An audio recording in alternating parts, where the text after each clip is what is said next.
It all began on one of the coldest mornings I can remember. The kind of cold that seeps through layers of clothing and makes your bones ache. The frost crunched under my worn-out sneakers as I trudged through the woods, my breath forming small clouds in the air. I was hungry, the kind of hunger that makes your stomach feel hollow and your head light. As a homeless boy of 13, I had learned to survive on the outskirts of Oak Ridge, a small town where most people looked through me rather than at me. That morning, I was searching for anything edible, berries that might have survived the frost, forgotten picnic leftovers, or if I was really lucky, something from the dumpster behind Joe's Diner that wasn't too spoiled. I knew these woods like the back of my hand. The crooked oak that marked the path to town, the cluster of rocks where squirrels sometimes buried nuts, and the fallen log where I often slept when it wasn't too cold. I had been homeless for nearly 2 years since my mom died, and the foster home situation went bad. I didn't like to think about that much. Living in the woods wasn't great, but at least I was free. I had my backpack with a few precious possessions, a photo of my mom, a Swiss Army knife someone had dropped in the park, a tattered copy of Hatchet that I'd found in a recycling bin, and a lighter that still worked most of the time. The morning was eerily quiet. Usually, you could hear birds, the distant hum of cars from the highway, or the occasional hiker. But today, the silence felt heavy, interrupted only by the sound of my footsteps and the wind whistling through bare branches. That's when I heard it, a soft sobbing carried by the wind. At first, I thought it might be the wind playing tricks, but there was something distinctly human about the sound that made the hair on the back of my neck stand up. I followed the sound cautiously. Living on the streets had taught me to be wary. People were unpredictable, and trouble could find you when you least expected it. I moved quietly, keeping low and using the trees for cover. The sobbing grew louder as I approached a small clearing. I crouched behind a thick bush and peered through the branches. What I saw made my heart skip a beat. A girl, maybe 11 or 12, was tied to a large oak tree with a thick rope around her waist. She looked terrible. Her face was pale and tear-streaked, her dark hair tangled and dirty. She wore what must have been expensive clothes once, but they were now muddy and torn.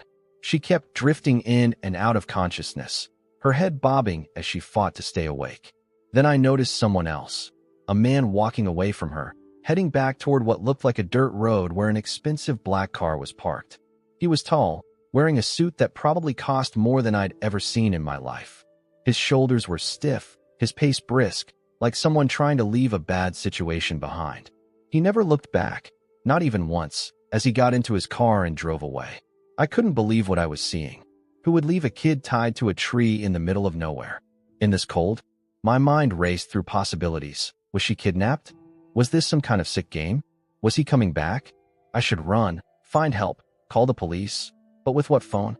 And who would believe me, the homeless kid that most people crossed the street to avoid? The girl let out another sob, weaker this time. I realized that if I left to find help, she might not make it. She was clearly sick. I could see even from a distance that she was shivering violently despite wearing a coat. Whatever was happening here, one thing was clear: she needed help now. I took a deep breath and stepped out from behind the bushes. My heart was pounding so hard I could feel it in my throat. I approached slowly, trying not to scare her. "Hey," I called softly. "Are you okay?" Her head jerked up, and I saw fear flash in her eyes. Eyes that were a startling blue even in her sickly state. She tried to push herself further against the tree, as if trying to disappear into it. "It's okay," I said, holding up my hands to show I meant no harm. "I'm not going to hurt you. I want to help." She stared at me, trembling. Up close, I could see that her lips were cracked and her cheeks were flushed despite her overall paleness, signs of fever that I recognized from when my mom had been sick. Who are you?" she managed to whisper, her voice hoarse. "I'm Jamie," I said, moving closer. "I was just walking through the woods and I heard you. What happened? Who was that man?" She looked in the direction where the car had disappeared, and fresh tears spilled down her cheeks. "My father," she said, so quietly I almost didn't hear her. I froze. Her father? What kind of father would leave his daughter tied to a tree in the freezing cold? "Your dad did this to you?" I asked, unable to keep the shock from my voice. She nodded weakly. "He said I was a burden, that he couldn't deal with me anymore." Her words came between shallow breaths, each one seeming to take enormous effort. Anger flared in my chest, hot and sudden. I had seen a lot of cruelty in my short life, but this was something else entirely. I pulled out my Swiss Army knife and carefully cut through the rope binding her to the tree. As soon as she was free, she collapsed forward. I caught her before she hit the ground, surprised by how light she felt in my arms. Her skin burned against mine despite the cold air. She was definitely running a high fever. Whatever was wrong with her, it was serious. "I'm going to help you, okay?" I said, though I had no idea how I would manage it. "Can you tell me your name?" "Clara," she whispered, her eyes fluttering closed. "My name is Clara." Clara was barely conscious as I struggled to keep her upright. The rope had left angry red marks around her waist, visible where her coat had ridden up.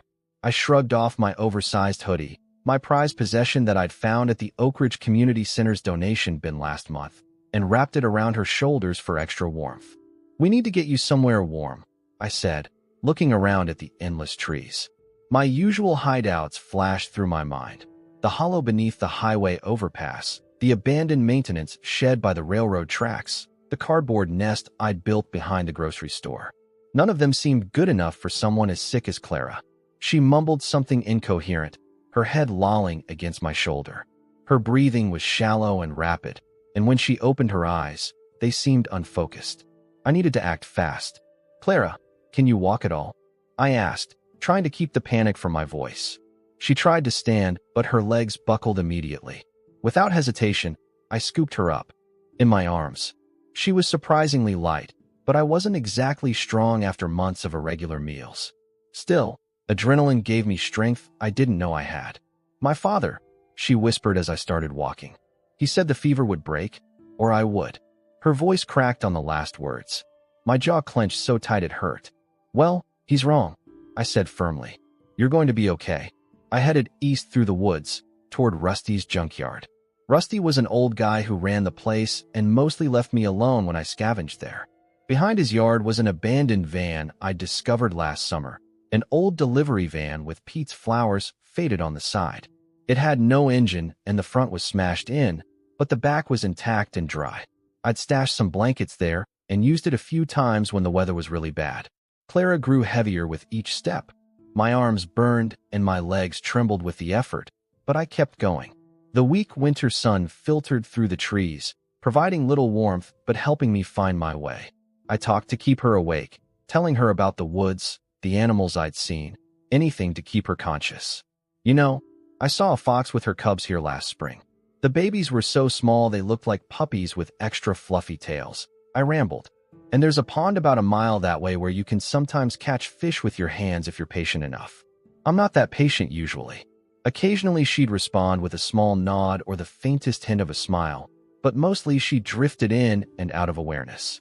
After what felt like hours, but was probably closer to 40 minutes, we reached the edge of Rusty's junkyard. The place was a maze of discarded cars, appliances, and scrap metal, surrounded by a chain-link fence with no trespassing signs every few feet. I knew the spot where the fence was loose, behind a stack of rusted barrels that hid the gap from view. Carefully, I set Clara down, propping her against a tree. "I need to get us through the fence," I explained. "Just stay with me for a few more minutes, okay?" Her eyes fluttered open briefly. "Don't leave," she whispered, reaching for my hand. "I'm not leaving you," I promised, squeezing her fingers. "Not ever." I wiggled through the gap in the fence and widened it as much as possible, then returned to carry Clara through. The junkyard was quiet. Rusty was probably in his office trailer at the front of the property, watching his small TV with the volume turned up high like he usually did. We made our way through the labyrinth of junk, past towers of tires, crushed cars stacked 3 high, and mountains of twisted metal. Finally, the van came into view, partially hidden behind a collapsed shed and a pile of old refrigerators.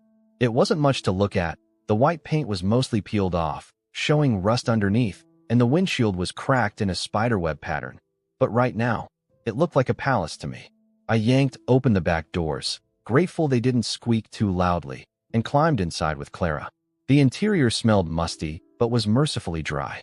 I'd made a sort of nest in one corner with flattened cardboard, a foam pad I'd salvaged, and several blankets of varying cleanliness. I laid Clara down as gently as I could on this makeshift bed and covered her with the blankets. She was still burning up, her forehead hot against my palm when I brushed her hair back. Her eyes opened slightly at my touch. "Where are we?" she asked, her voice barely audible. "Somewhere safe," I assured her, tucking the blankets around her. "It's not much, but no one will find us here." I rummaged through my backpack, taking inventory of what little I had. Half a bottle of water, a squished granola bar, some stale crackers, and, most valuable of all, a small bottle of antibiotics I'd been saving. The community clinic downtown had given them to me when I'd had an infected cut last month. I'd only taken a few before the cut healed, saving the rest for emergencies. If this wasn't an emergency, I didn't know what was. "Clara," I said, holding out a pill and the water bottle. "Can you take this? It might help with the fever." She struggled to sit up, and I supported her back as she swallowed the pill with a small sip of water. Some of it dribbled down her chin, and I wiped it away with my sleeve. "Thank you," she whispered, leaning back exhausted from even this small effort. I sat beside her, unsure what to do next. Clara's breathing seemed a little easier now that she was lying down, but her face was still flushed with fever. I dampened a relatively clean rag with some of our precious water and placed it on her forehead. She sighed at the cool touch. "Why?" she asked suddenly, her eyes finding mine. "Why are you helping me?" The question caught me off guard. Why was I helping her? I could barely take care of myself. But looking at her lying there, abandoned by someone who should have protected her, the answer seemed simple. "Because no one deserves to be left alone in the cold," I said. "And because I know what it's like when no one comes." Something passed between us then, a kind of understanding that went beyond words. She reached out and squeezed my hand weakly. "My father used to be different," she said, her voice drifting. "Before Mom died, before I got sick, he used to call me his little princess." I didn't know what to say to that, so I just held her hand as she continued.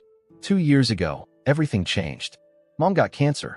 Then I started getting sick too. Not cancer, but something else. The doctors never figured it out. I get fevers that don't go away. I'm tired all the time. Dad spent all his money on Mom, then on me. Her voice broke. He said I was draining him dry, that I was killing him slowly, just like Mom did. Anger flared in my chest again, but I pushed it down. Getting angry wouldn't help Clara right now.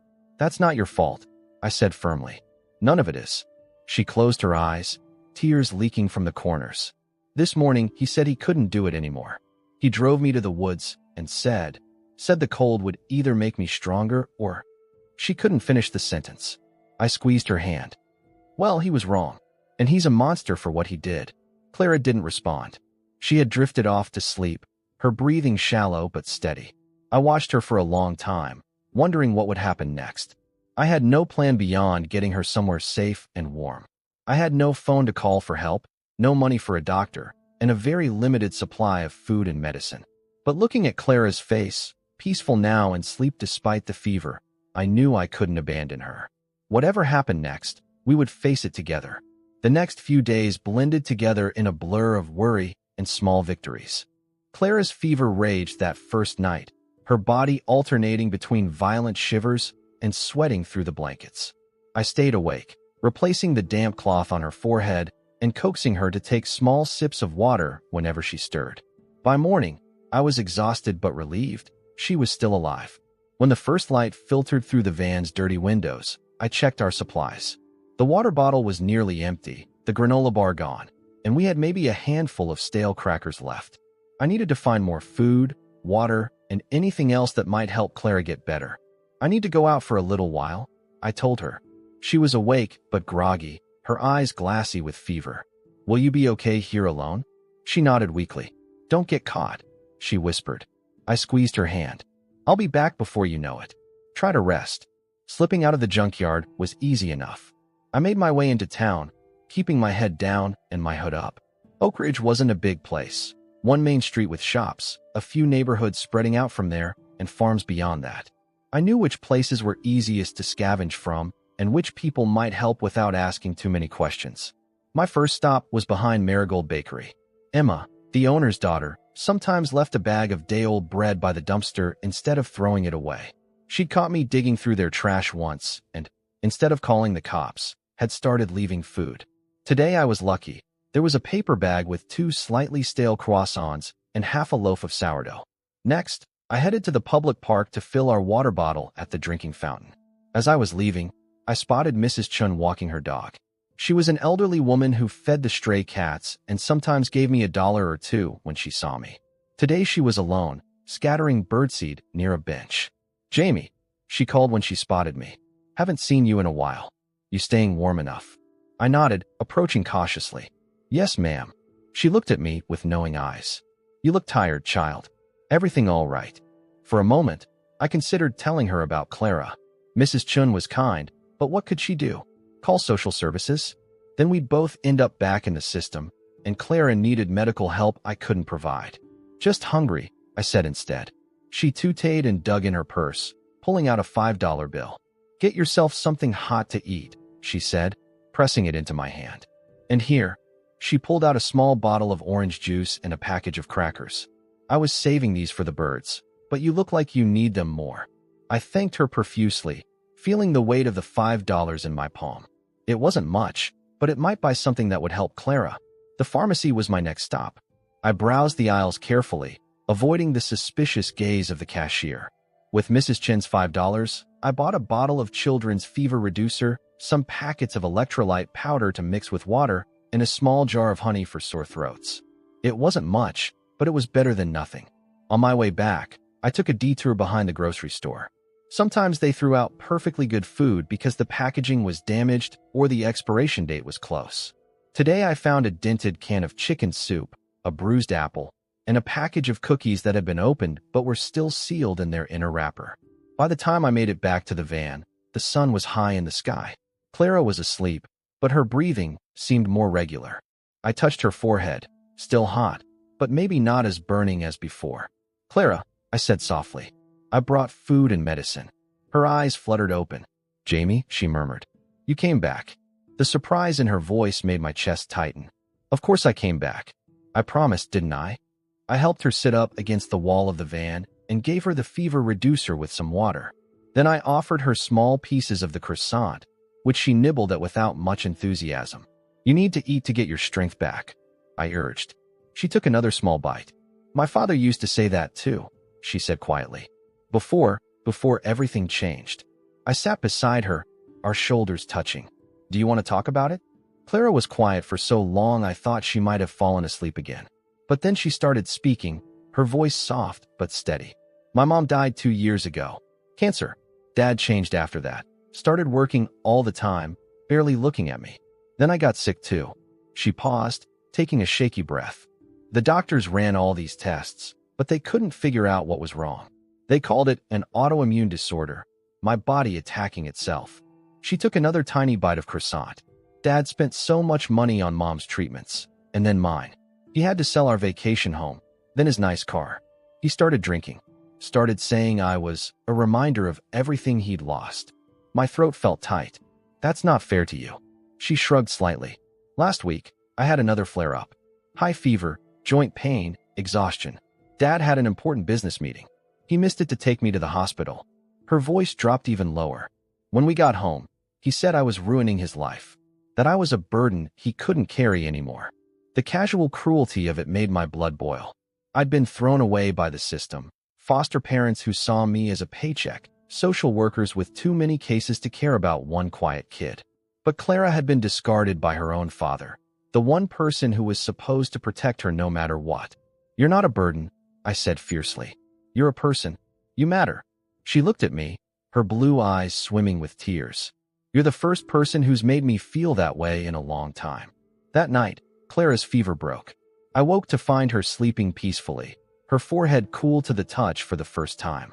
The relief was so overwhelming I had to step outside the van for a moment, gulping in the cold night air as tears stung my eyes. The days that followed fell into a pattern. I'd leave early in the morning to scavenge for food and supplies, always returning by midday. Clara grew stronger each day, though she was still weak and tired easily. We talked for hours, sharing stories and secrets in the safety of our rusty sanctuary. I told her about my mom, who died of an overdose when I was 11, about the series of foster homes that followed, each worse than the last, until I'd finally run away and made the woods my home. She told me about her life before: piano lessons in private school, family vacations to Europe, a pink bedroom with a canopy bed. I used to have everything. she said one afternoon as we shared an apple I'd found. But I was still lonely. Dad was always working, Mom was always tired, even before she got sick. And now? I asked. She looked around our shabby van with its nest of salvaged blankets and cardboard. Now I have nothing, she said. Then she smiled at me, a real smile that lit up her whole face. Except you. And somehow, that feels like more. As Clara recovered, we ventured outside the van during daylight hours. I showed her the junkyard, teaching her how to spot valuable things among the trash. We built a small fire pit using an old metal drum, carefully positioned so the smoke wouldn't be visible from the main road. I showed her how to cook soup over the fire and how to find the freshest water from the stream that ran behind the junkyard. You're like a modern-day Robinson Crusoe, she said, watching me construct a rain catcher from a tarp and a plastic container. I laughed. More like a junkyard MacGyver. On our 7th day together, Clara found a small, tarnished locket half buried in the dirt. Inside was a faded photo of a woman holding a baby. Someone probably lost this, she said, polishing it with her sleeve. It must have been precious to them. I watched her handle the locket with such care, and something occurred to me. Despite everything she'd been through, Clara still had compassion. Her father's cruelty hadn't hardened her heart. You're amazing, you know that? I said. She looked up, surprised. Me? I'm just a sick kid who got thrown away. I shook my head. No, you're brave. You survived being left in the woods to die. You're kind, even after everything. And you're strong, stronger than your dad ever was. Clara blushed, tucking the locket into her pocket. I don't feel strong. That's the thing about strength, I said. Sometimes you don't know you have it until you need it. That night, as we lay side by side in our nest of blankets, Clara suddenly took my hand. Jamie. Yeah, I think I need to go back. I sat up, alarmed. Back? To your dad? After what he did? She shook her head. Not for him. For me. I need closure, I guess. And my medication is there. The special ones I take for my condition. She hesitated. I'm feeling better now, but without my meds, I'll get sick again eventually. I stared at her in the dim light filtering through the van's windows. The thought of her going back to that monster made my stomach churn. But she was right about the medication. The antibiotics and fever reducers I'd scrounged up were no substitute for the specialized treatment she needed. We'll go together, I decided. Tomorrow night. Clara squeezed my hand. Thank you, she whispered. For everything. As she drifted off to sleep, I stayed awake, planning. I had no idea how we'd get to her house, what we'd do when we got there, or how we'd face her father. All I knew was that I wouldn't let her face it alone. In just a week, Clara had become the closest thing to family I'd had in years. And family stuck together, no matter what. That night, sleep eluded me. I lay awake, watching the moonlight filter through the van's dirty windows, listening to Clara's steady breathing beside me. The decision to go back to her father's house felt both necessary and terrifying. What if he called the police and accused me of kidnapping? What if he hurt Clara again? What if he'd moved on with his life, relieved to be free of his burden? Around midnight, Clara woke with a small gasp, her body trembling. I sat up immediately. What's wrong? Are you okay? She clutched her stomach, face contorted in pain. It's happening again, she whispered. I need my medication. I touched her forehead. The fever was returning. My heart sank. The improvement we'd seen over the past week was fading without her proper medication. We couldn't wait until tomorrow night. We're going now, I decided, stuffing our meager belongings into my backpack. Can you tell me how to get to your house? Clara nodded weakly. It's in Lakeside Estates. The big house at the end of Willow Drive. Lakeside Estates. The ritzy neighborhood on the other side of town, where houses looked like mansions and every yard was perfectly manicured. It might as well have been another planet from the junkyard. It's too far to walk, I said, helping Clara to her feet. Especially with you feeling sick again. She leaned heavily against me. There's a bus that goes near there. The 42. It runs until 1 a.m. on weekends. I checked my watch, a cheap plastic thing I'd found in a park last summer. It was just past midnight on Friday night. If we hurried, we might catch the last bus. Getting through the junkyard in the dark was treacherous. Twice Clara stumbled over unseen debris, and once I nearly impaled my foot on a rusted piece of metal. Finally, we made it to the street and rushed to the bus stop 4 blocks away. We arrived just as the bus pulled up, its headlights cutting through the darkness. I counted out the fare from the small collection of coins in my pocket, just enough for 2 one-way tickets. The driver gave us a suspicious look as we boarded, probably wondering what 2 kids were doing out so late. Clara's pale face and my disheveled appearance didn't help matters. My sister's not feeling well, I explained quickly. We're going home from the hospital. The driver nodded, seemingly satisfied with this explanation, and we took seats at the back of the nearly empty bus. Clara rested her head on my shoulder, her body radiating heat again. I'm scared, she admitted quietly. Me too, I said. But we'll figure it out. The bus rumbled through Oak Ridge's quiet streets. Through the window, I watched the town transform, from the rundown area near the junkyard to the modest middle-class neighborhoods, and finally to the upscale streets of Lakeside Estates. The houses grew larger, the cars parked outside more expensive, the gap between my world and Clara's becoming starkly apparent. We got off at the last stop, still a 15-minute walk from Willow Drive. Clara leaned on me heavily as we made our way through streets lined with enormous houses set back behind manicured lawns and decorative gates. Every now and then, motion sensor lights would flicker on as we passed, making me flinch. That one, Clara whispered finally, pointing to a massive house at the end of a cul-de-sac. Even in the darkness, I could tell it was impressive. 3 stories with large windows and a circular driveway where an expensive car was parked. The same car I'd seen driving away from the woods. We approached cautiously. A tall wrought iron gate blocked the driveway, with an intercom system mounted beside it. There's a side entrance, Clara said, for the gardeners, near that big oak tree. We followed the perimeter of the property until we found a smaller gate partially hidden by shrubbery. To my surprise, it wasn't locked. We slipped through and crept across the vast lawn toward the house. Most of the windows were dark, but lights glowed from what appeared to be the ground floor at the back of the house. As we drew closer, Clara's steps faltered. I could feel her trembling against me, and not just from fever. We don't have to do this, I whispered. We could go to a hospital instead. She shook her head. No hospitals. They'd call him anyway since I'm a minor. And then they'd ask questions about you. She took a shaky breath. Besides, my medicine is in my bathroom. We just need to get in, get it, and leave. We reached the back of the house, where a large deck extended from what looked like a kitchen. Through glass doors, I could see a spacious room with granite countertops and stainless steel appliances. No one was visible inside. There's a spare key under that flower pot, Clara whispered, pointing to a large ceramic pot holding a small tree. Sure enough, a key was taped to the bottom of the pot. My hands shook as I retrieved it and fitted it into the lock of the back door. The click of the lock seemed impossibly loud in the quiet night. We stepped into a kitchen that was bigger than the entire van we'd been living in. Everything gleamed, the countertops, the appliances, even the floor. It was immaculate, as if no one had cooked there in days. My room is upstairs, Clara whispered. Second door on the right. We moved quietly through the house, passing a formal dining room with a chandelier and a living room with leather furniture and a massive television. Everything was expensive and perfect, yet there was a coldness to it all.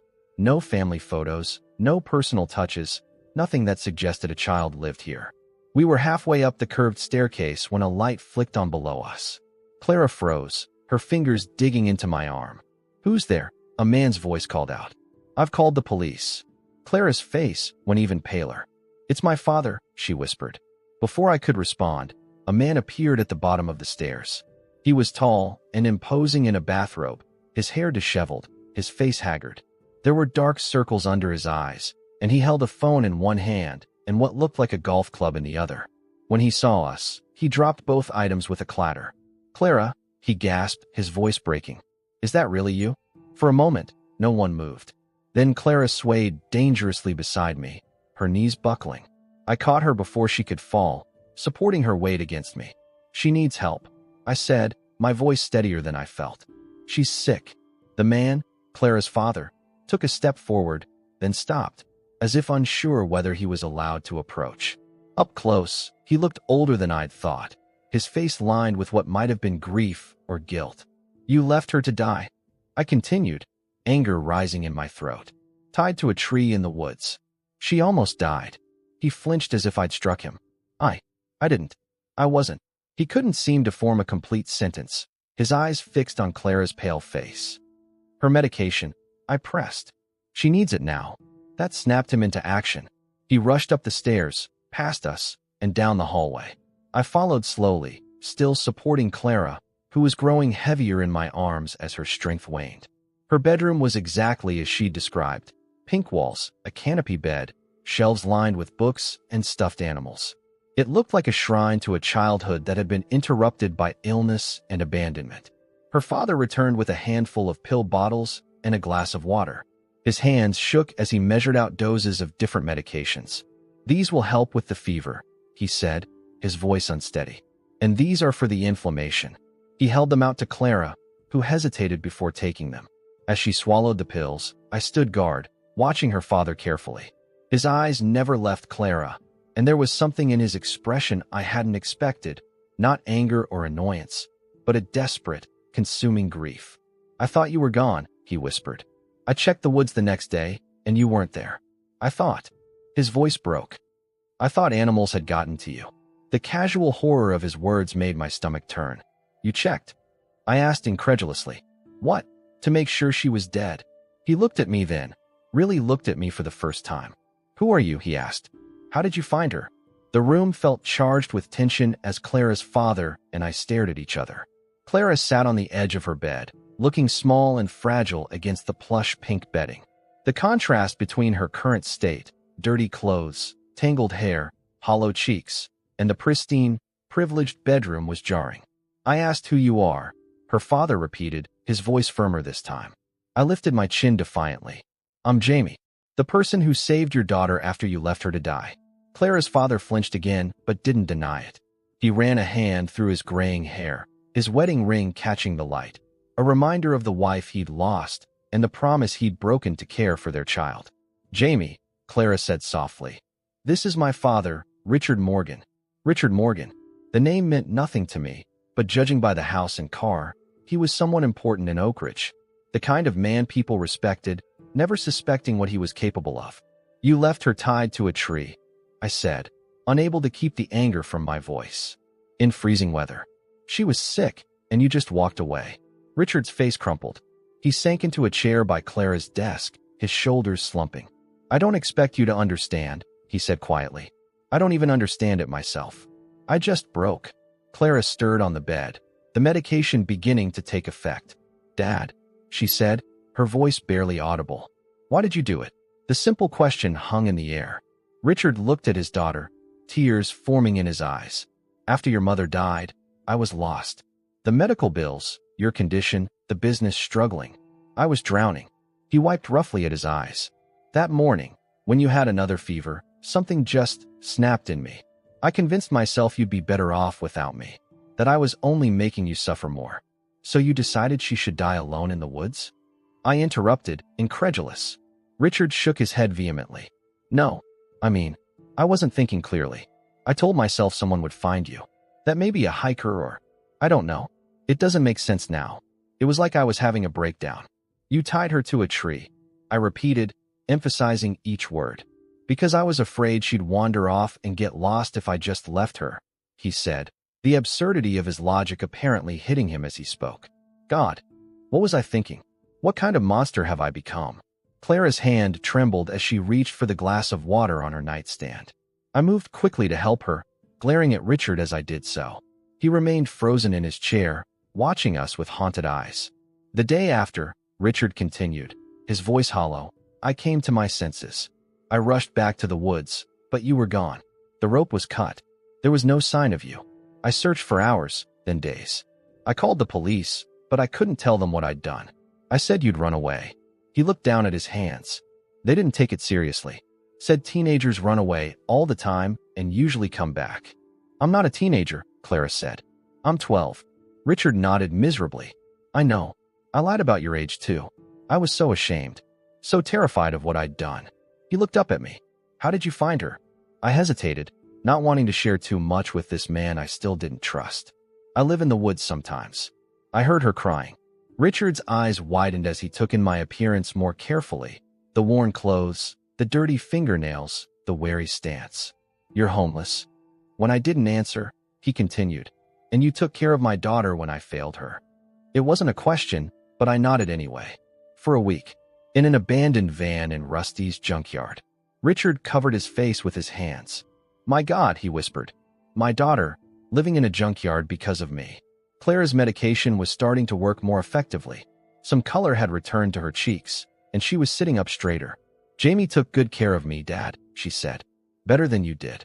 The simple truth of her words seemed to hit Richard like a physical blow. He stood up suddenly and walked to the window, his back to us. His shoulders shook silently for a moment before he turned around, his face wet with tears. Clara, I don't deserve your forgiveness, he said. What I did was unforgivable. But I swear to you, I've been out of my mind with grief since you disappeared. I haven't slept, haven't eaten. I've been searching everywhere for you. Except the junkyard, I pointed out coldly.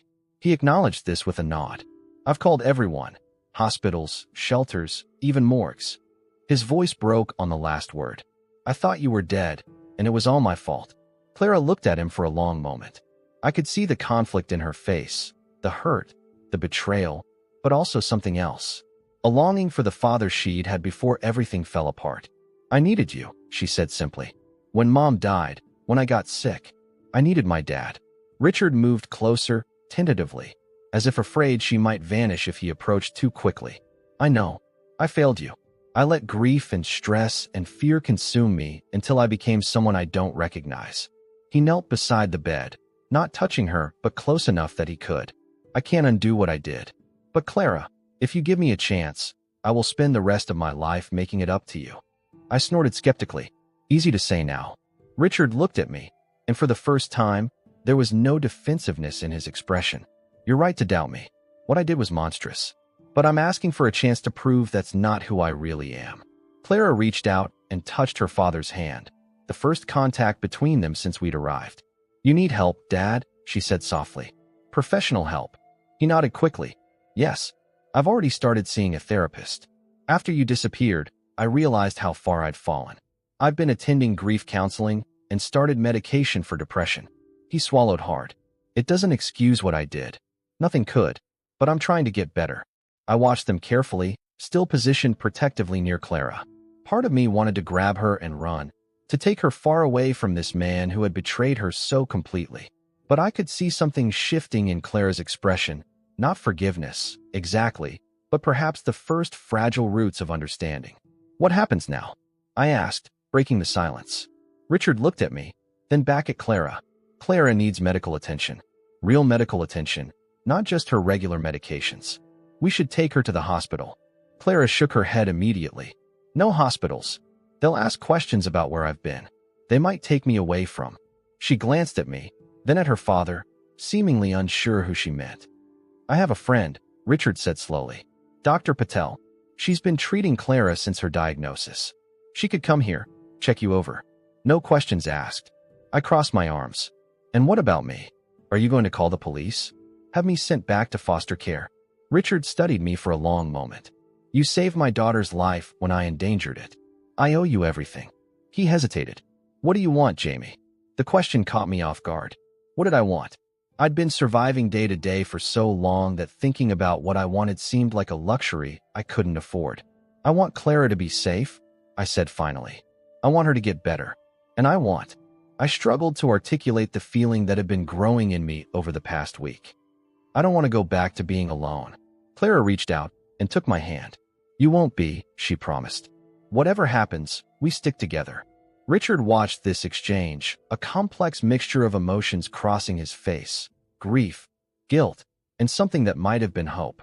Jamie, he said carefully, I can't undo the damage I've done, to Clara or to myself. But I can offer you both a safe place. Food, shelter, medical care for Clara. He took a deep breath. And if you want it, a home. For as long as you need one. I stared at him, searching for deception in his eyes, but finding only exhausted sincerity. Why would you do that? Because it's the right thing to do, he said simply. And because I think Clara needs you right now more than she needs me. Clara squeezed my hand. Please, Jamie, stay. At least until I'm better. I looked around the luxurious bedroom, so different from the van in the junkyard or the hollows under bridges where I'd been sleeping. I thought about warm meals and hot showers, about Clara getting proper medical care, and maybe even going back to school someday. But most of all, I thought about not being alone anymore. About having someone who cared whether I came home at night. Okay, I said finally. I'll stay. For now. Richard nodded, relief washing over his face. Thank you, he whispered. Both of you. For giving me a chance I don't deserve. Clara leaned back against her pillows, the medication making her drowsy. Dad? She murmured, fighting to keep her eyes open. Promise me something. Anything, Richard said immediately. Promise. You'll get help. Real help. So this never happens again. Richard took her hand gently, tears streaming down his face. I promise, sweetheart. On your mother's memory, I promise. As Clara drifted off to sleep, Richard and I remained on either side of her bed, two broken people united by love for the girl between us. Outside, the night was giving way to the first pale hints of dawn, the darkness retreating before the promise of a new day. Dawn broke over Oak Ridge as Clara slept soundly in her bed. Richard had called Dr. Patel, who arrived just after sunrise, a kind-faced woman with gentle hands and concerned eyes. She examined Clara thoroughly while I hovered nearby, unwilling to let the girl out of my sight. She's dehydrated and still fighting the infection, but she'll be okay, Dr. Patel concluded, packing up her medical bag. The medications will help, but she needs rest, fluids, and proper nutrition. She looked pointedly at Richard. And stability. Richard nodded, the weight of her words clearly hitting him. She'll have everything she needs from now on. Dr. Patel turned to me, her eyes taking in my disheveled appearance. And who might you be? Before I could answer, Richard stepped in. This is Jamie. A friend of Clara's, who will be staying with us for a while. Dr. Patel raised an eyebrow but didn't question further. She wrote out instructions for Clara's care, prescribed additional medications, and left with a promise to return in 2 days. After she left, an awkward silence filled the house. Richard cleared his throat. You must be hungry, he said. And you probably want to clean up. There's a guest bathroom down the hall. I can find you some clean clothes while you shower. The prospect of a hot shower was too tempting to resist. I found myself standing under the spray of water, watching a week's worth of dirt swirl down the drain. The bathroom was luxurious, fluffy towels, expensive soaps, a shower with multiple jets. I stayed in longer than necessary, savoring the warmth and cleanliness. When I emerged, wrapped in a towel bigger than my sleeping bag, I found a stack of clothes outside the door, a t-shirt, sweatpants, and a hoodie that must have belonged to Richard, all neatly folded. They were too big, but clean and soft. Downstairs, Richard was in the kitchen, awkwardly attempting to cook breakfast. The smell of slightly burnt toast and brewing coffee filled the air. He looked up when I entered, relief crossing his face. I made eggs and toast, he said, gesturing to plates on the counter. And there's orange juice in the fridge. I'm not much of a cook, I'm afraid. Sarah, Clara's mother, did most of the cooking. I sat at the kitchen island, suddenly aware of how hungry I was. The eggs were rubbery and the toast was charred at the edges, but it was the best meal I'd had in months.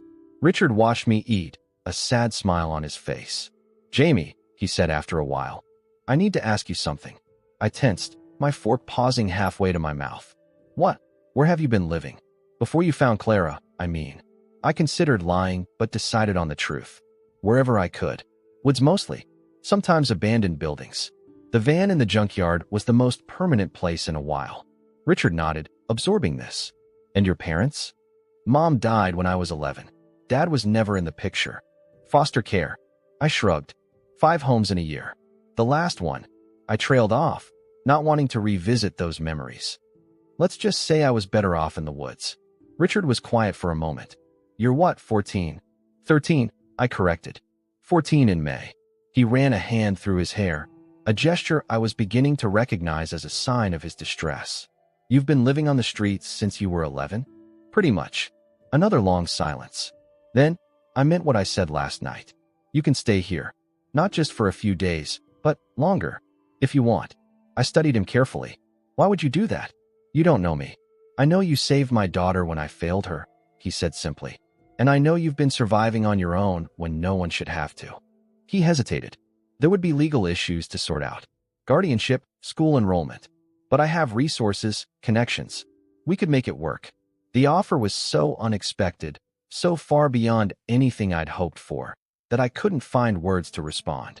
Richard seemed to understand my silence. You don't have to decide now, he said gently. Just know the offer stands.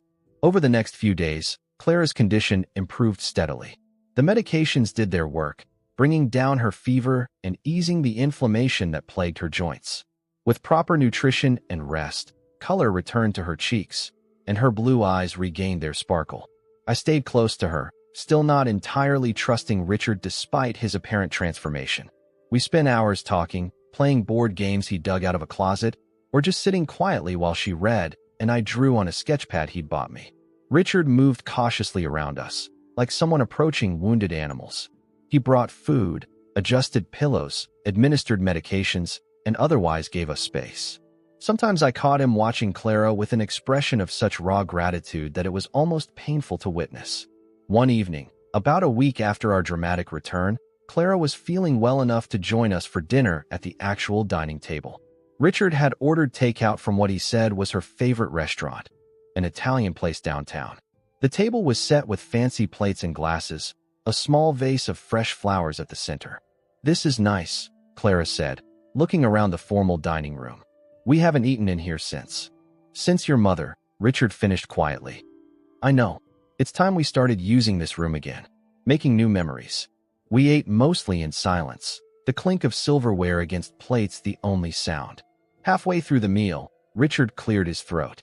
"I have some news," he said. Both Clara and I looked up, instantly alert. "I've been talking with my lawyer.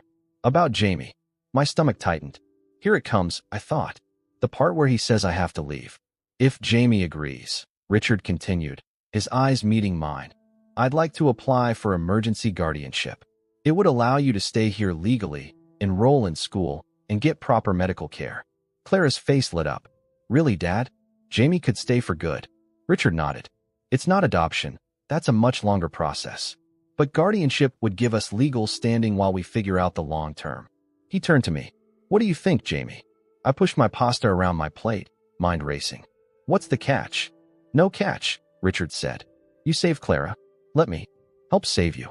"I don't need saving," I said automatically. Richard smiled slightly. "Poor choice of words. Let me offer you what you've been denied: safety, stability, a chance at a normal life." Clara reached across the table and touched my hand. "Please, Jamie, stay." I looked at her eager face, then at Richard's hopeful one. Something had changed in him over the past week. The haunted, haggard man we'd confronted that night had been replaced by someone more solid, more present. He'd kept his promise to get help, attending daily therapy sessions and joining a grief support group. He'd taken leave from work to focus on Clara's recovery and legal arrangements for me. "What about school?" I asked cautiously. "I haven't been in almost 2 years." "We'll get tutors to help you catch up," Richard said immediately.